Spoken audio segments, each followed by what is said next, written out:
একজন নিচু জাতির নারী করবে মন্দির প্রতিষ্ঠা। সকল ব্রাহ্মণ সমাজ এর বিরোধিতা করতে শুরু করে, কিন্তু তারপরেও সমস্ত বাধা পেরিয়ে মন্দির প্রতিষ্ঠা হলো এবং সেই মন্দিরই হয়ে উঠল বাঙালির মাতৃবন্দনার পীঠস্থান, যেখানে আবির্ভূত হয়েছিলেন শ্রী শ্রী ঠাকুর রামকৃষ্ণ।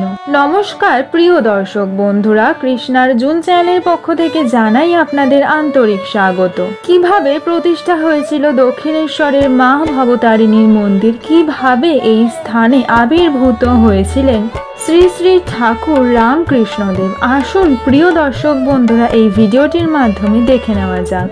কলকাতার জানবাজারের স্বনামধন্য জমিদারের ছেলে বাবু রাজচন্দ্র ছিলেন তার বাবার মতোই নম্র এবং ভদ্র স্বভাবের। একদিন নদীপথে নৌকা করে যাওয়ার সময় হালি শহরের এক ঘাটে তার চোখে পড়ে এক সুন্দরী কিশোরী। প্রথম দেখাতেই রাজচন্দ্রের তাকে ভালো লেগে যায়। তিনি তার বাড়িতে যান এবং তাকে বিয়ের প্রস্তাব দেন। রাজচন্দ্রের সাথে বিয়ে হয় এই দরিদ্র কন্যা রানী রাসমণির। দারিদ্রতাকে যিনি এত কাছ থেকে দেখেছেন তিনিই তো গরিবের দুঃখ কষ্ট ভালো বুঝবেন। ধীরে ধীরে এই রাসমণি হয়ে উঠলেন সকল গরিবের রানীমা। কিন্তু বন্ধুরা, এখন প্রশ্ন হলো, এই রানীমা হঠাৎ করে কেন মন্দির প্রতিষ্ঠা করলেন?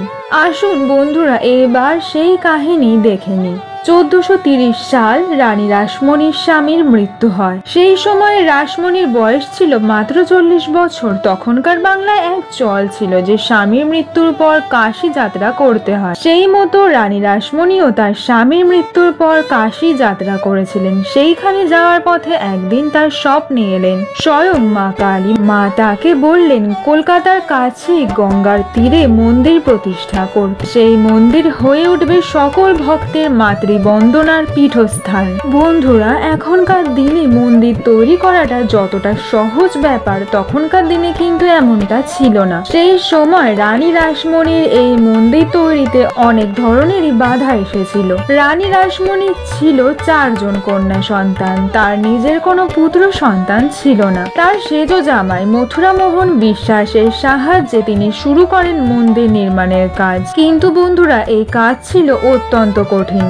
একদিকে ছিল প্রশাসনিক বাধা, অন্যদিকে ছিল আবার সামাজিক বাধা। প্রথমত, কলকাতার আশেপাশে গঙ্গার তীরে এত বড় একটি জমি খুঁজে পাওয়াটা খুবই দুষ্কর ছিল। অনেক খোঁজাখুঁজির পর অবশেষে দক্ষিণেশ্বর অঞ্চলে 20 বিঘা জমিকে চিহ্নিত করা হয় মন্দির প্রতিষ্ঠার জন্য। অনেক জটিলতা কাটিয়ে রানী রাসমণি অবশেষে জমিটি কেনেন। কিন্তু বন্ধুরা, সেটি মন্দির প্রতিষ্ঠার জন্য একদমই উপযোগী ছিল না। এরপর শুরু হয় সেই জলা জমিকে মন্দির বানানোর উপযুক্ত করে তোলার কাজ। এইদিকে তৎকালীন ব্রাহ্মণ সমাজ কিছুতেই মেনে নিতে পারছিলেন না যে এক নিচু জাতির কন্যা মায়ের মন্দিরে স্থাপনা করবেন। তারা বিভিন্ন ভাবে এই মন্দির তৈরির কাজে ব্যাঘাত সৃষ্টি করছিল। এমনকি তারা প্রকাশ্যে হুমকিও দেয় যে তারা মন্দির বর্জন করবেন। কিন্তু রানী রাসমণিকে এইসব বাধা আটকাতে পারেনি। তিনি মন্দির প্রতিষ্ঠার জন্য তার নিজের বহু সম্পত্তি বিক্রি করেও দিয়েছিলেন।